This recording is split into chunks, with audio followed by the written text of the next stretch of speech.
Hi guys, well I'm sure you hoped that the last video about this Aeg was going to be the last, but sadly that's not the way it's worked out. A week or two ago this was put on a delicates program. I happened to come in a little while later to get something out of the freezer and noticed that the carpet was flooded.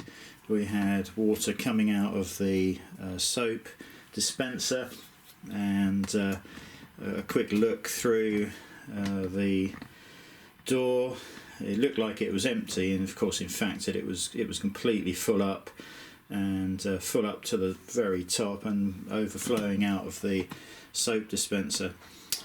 So he quickly turned it off at the on-off button, and stupidly I thought it was empty because it looked empty, and I opened the door. Water obviously gushed out, and I managed to slam the door shut and stop any further water coming out.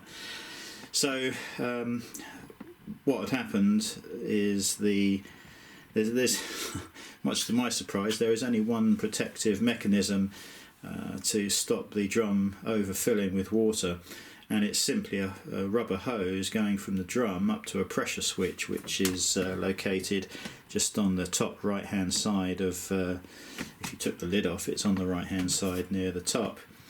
And anyway, before we get to that, the way I solved the problem and got it emptied is I just pressed and held the on-off button until it went off, and then I turned it back on again, and I selected the spin/drain cycle, and then turned it on. The first thing it does in that particular cycle is starts to pump out the water, and it started pumping because it was up to here somewhere.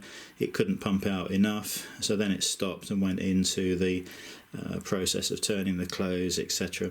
So all you do then is turn it off, turn it back on again, select the spin drain cycle, press start, and it will drain out a little bit more, and just keep repeating that process until it's fully drained out. Now obviously, because it was draining out, I knew there was nothing wrong with the little filter down at the bottom right that you need to clean from time to time. I did have an error code display in and that was a EF0, and if you look at that, there are a whole number of reasons, and then there's some subcodes that go with that as well that you need to get into the service mode to read. Anyway, cut a long story short, I phoned up the same company that came out last time to repair it.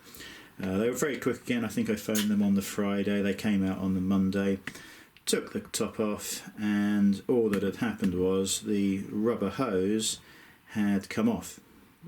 So obviously there was no way of sensing the water level down, based on the pressure. So he explained to me that they've been cutting costs, so this rubber hose is as short as it can be.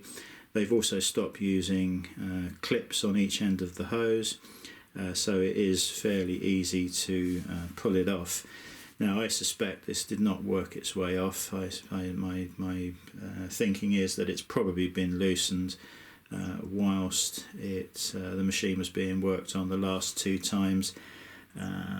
So what's happened this time is, actually one more thing, the hose is also clipped into three little points on the drum, and because the hose is so short, when the drum bounces up and down, it does put a little bit of tension, or more tension than it should, on the points where it's plugged in.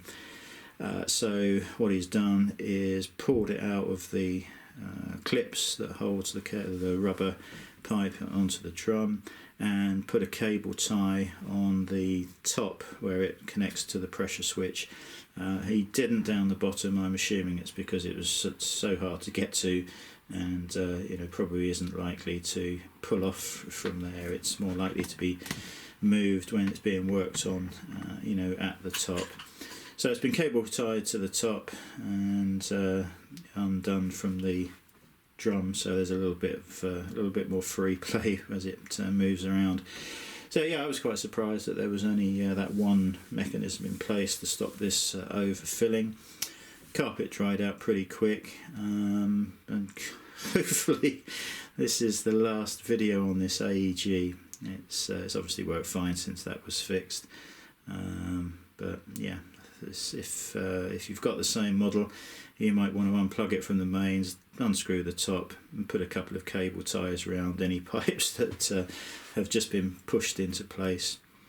There are products on the market that can detect a leak and turn the power off to the machine.